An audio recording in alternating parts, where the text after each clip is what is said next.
ചങ്ങായിമാരെ നമ്മുടെ BJPന്റെയും ഏഷ്യാനെറ്റിന്റെയും മുതലാളിയായ രാജീവ് ചന്ദ്രശേഖരന് നമ്മളെ നിശ്ചയിച്ചിട്ടില്ല കണ്ടം വഴി ഓടിക്കുന്ന മനോഹരമായ വീഡിയോ ആണ് ഞാൻ നിങ്ങളെ കാണിച്ചു തരാൻ പോകുന്നത്. ഇലക്ഷൻ ഉണ്ടല്ല കൃത്യമായ സ്വത്ത് വിവരം കാണിക്കാതെ നമ്മുടെ ചന്ദ്രശേഖരൻ മുതലാളി ഉണ്ടല്ല പെട്ടുപോയതാണ്. അതായത് ഇലക്ഷൻ അയോഗ്യത കിട്ടേണ്ടതാണ് നമ്മുടെ ചന്ദ്രശേഖരൻ മുതലാളിക്ക്. പക്ഷെ നമുക്കറിയാലോ BJPന്റെ കയ്യിലാണല്ലോ മൊത്ത സംഭവം ഉള്ളത്. ഇലക്ഷൻ കമ്മീഷനും മൊത്ത സാധനം അവരെ കയ്യിലാണല്ലോ. അതുകൊണ്ട് മാത്രമാണ് ചന്ദ്രശേഖരൻ മുതലാളിക്കല്ല ഈ ഇലക്ഷന് മത്സരിക്കാൻ പറ്റുന്നത്. അതുമായി ബന്ധപ്പെട്ട് BJP കാണിച്ച ഉടായ്പും നമ്മുടെ ചന്ദ്രശേഖരൻ മുതലാളി സ്വത്ത് വിവരത്തിൽ കാണിച്ച മൊത്തം ഉടായ്പുണ്ടല്ല നമ്മൾ നിശ ചേച്ചി പൊളിച്ചടുക്കുന്നുണ്ട്. നമുക്ക് ആ വീഡിയോ ഒന്ന് കണ്ടിട്ട് വന്നാലോ?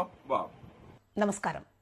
ബില്യണർ എന്ന വാക്കിനർത്ഥം 100 കോടി ഡോളറിന് മുകളിൽ ആസ്തിയുള്ള, അതായത് മിനിമം 9,000 കോടി രൂപ ആസ്തിയുള്ള ആൾ എന്നാണ്.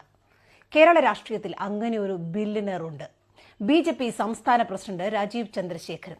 പേയ്മെന്റ് സീറ്റ് വിറ്റ് പേരുകേട്ട പാർട്ടിയായ ജനതാദളിലൂടെ 3 തവണയാണ് അദ്ദേഹം രാജ്യസഭയിലേക്ക് എത്തിയത്. അദ്ദേഹം ഇതുവരെ കൊടുത്ത സത്യവാങ്മൂലം വായിച്ചാൽ നമ്മൾ ബോധം കെട്ട് താഴെ വീഴും.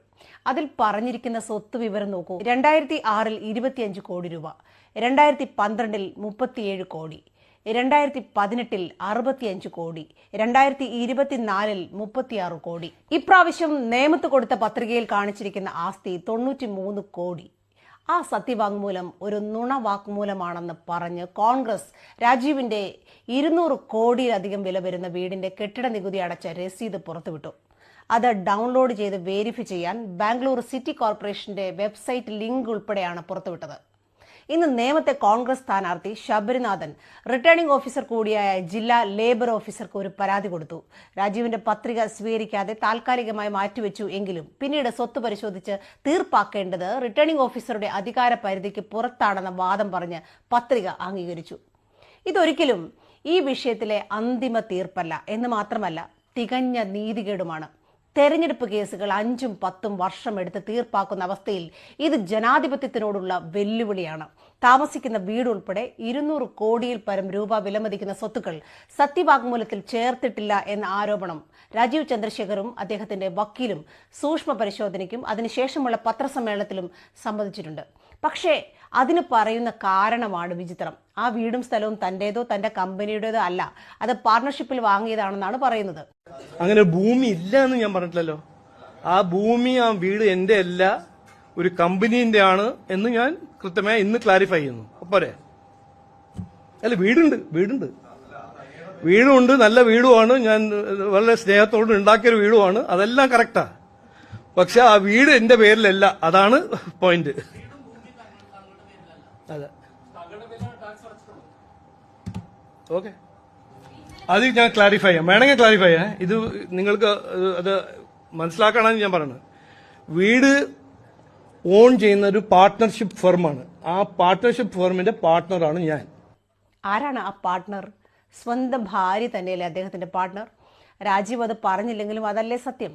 ആർക്കും പരിശോധിക്കാവുന്നതല്ലേ ഉള്ളൂ ഇതൊക്കെ. പാർട്ണർഷിപ്പ് എന്നാൽ ഒന്നിൽ കൂടുതൽ ആളുകൾക്ക് അവകാശമുള്ള സ്വത്ത് എന്നല്ലേ അർത്ഥമുള്ളൂ. അത് വാങ്ങാൻ രാജീവ് ചന്ദ്രശേഖർ എത്ര തുക മുടക്കി, അതിന്റെ ഇന്നത്തെ മൂല്യം എത്ര വരും എന്ന് സത്യവാങ്മൂലത്തിൽ പറയണ്ടേ? വിപണി മൂല്യം പറയണ്ടേ?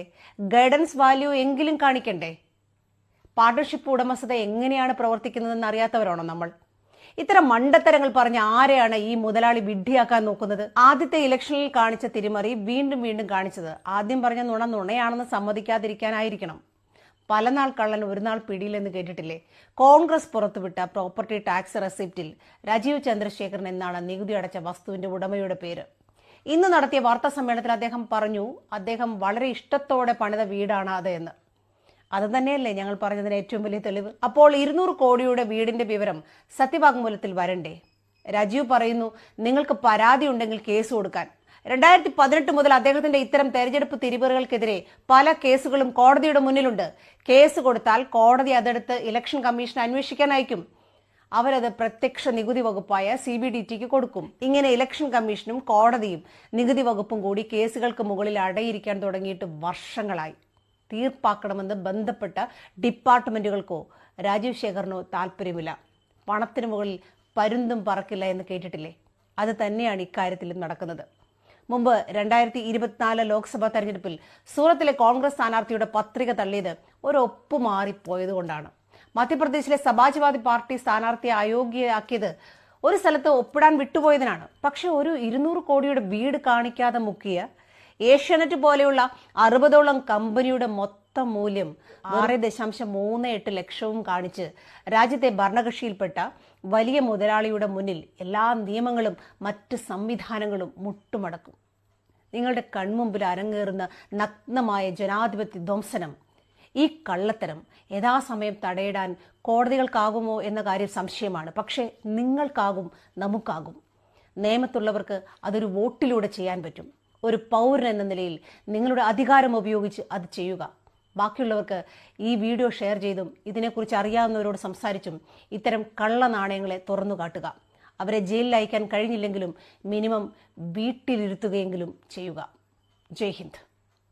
നിങ്ങൾ കേട്ടല്ലോ, ഇത്രയും വലിയ ഉടായ്പാണ് നമ്മുടെ ചന്ദ്രശേഖരൻ മുതലാളി കാണിച്ചത്. പക്ഷെ BJP കാരനായതുകൊണ്ട് മാത്രമാണ് ഈ ഇലക്ഷന് മൂപ്പർക്ക് മത്സരിക്കാൻ കഴിയുന്നത്. 1-2 കോടിന്റെ കണക്കല്ല മുക്കിയതട്ട, 200 കോടിന്റെ കണക്കാണ് കാണിക്കാതിരുന്നത്. സ്വത്ത് വിവരാണ് ഇലക്ഷൻ കമ്മീഷന്റെ അടുക്ക കാണിക്കാതിരുന്നത്. അതിപ്പോ നമ്മളൊക്കെ അറിയുന്ന കണക്കട്ട. ഇനി മുതലാളിന്റെ അറിയാത്ത കണക്കൊക്കെ നമ്മൾ കേട്ടുകഴിഞ്ഞാൽ നമ്മളൊക്കെ ബോധം കെട്ട് വീണു പോകും. നിശ ചേച്ചി പറഞ്ഞതുപോലെ ഒരു ബില്യണർക്കല്ലാതെ ഒരു പാർട്ടിയുടെ മുതലാളി സ്ഥാനവും ഒരു ചാനലിന്റെ ഏഷ്യാനെറ്റ് എന്ന ഒരു ചാനലിന്റെ മുതലാളി സ്ഥാനവും എങ്ങനെയാണ് വാങ്ങാൻ പറ്റുന്നത്? അത് മാത്രമോ ആ പാർട്ടിയുടെയും ഇയാളുടെയും തെരഞ്ഞെടുപ്പിലേക്കുണ്ടല്ല നമ്മുടെ ഇന്ത്യയിൽ എവിടെയും കാണാത്ത പണമാണ് ഒഴുകിക്കൊണ്ടേയിരിക്കുന്നത്. ഇത്രയും പണമുള്ള ചന്ദ്രശേഖരൻ മുതലാളിക്കല്ലാതെ വേറെ ആർക്കെങ്കിലും ഇത്രയും പണം ഒഴുക്കാൻ പറ്റുമോ? എന്നിട്ട് നമ്മുടെ ചന്ദ്രശേഖരൻ മുതലാളി ഇടക്കിടക്ക് ചാനലിനോട് പറഞ്ഞൊരു ഡയലോഗ് ഉണ്ട്, നിങ്ങൾ വേണേ പോയി കേസ് കൊടുത്തോ എന്ന്. ഇനി എവിടെയാണ് മിസ്റ്റർ മുതലാളി നമ്മൾ കേസ് കൊടുക്കേണ്ടത്? നിങ്ങളെ പേരിൽ എത്ര കേസുണ്ട്? ആ കേസൊക്കെ ഉണ്ടല്ല അട്ടിവെച്ചിട്ടില്ല. ഇപ്പൊ 10 നിലന്റെ നീട്ടത്തില് അട്ടിയായി കഴിഞ്ഞാൽ നിങ്ങൾക്കെതിരെയുള്ള കേസ് മൊത്തം നിങ്ങളെ പാർട്ടി ഭരിക്കുമ്പോൾ എല്ലാ അന്വേഷണ കമ്മീഷനും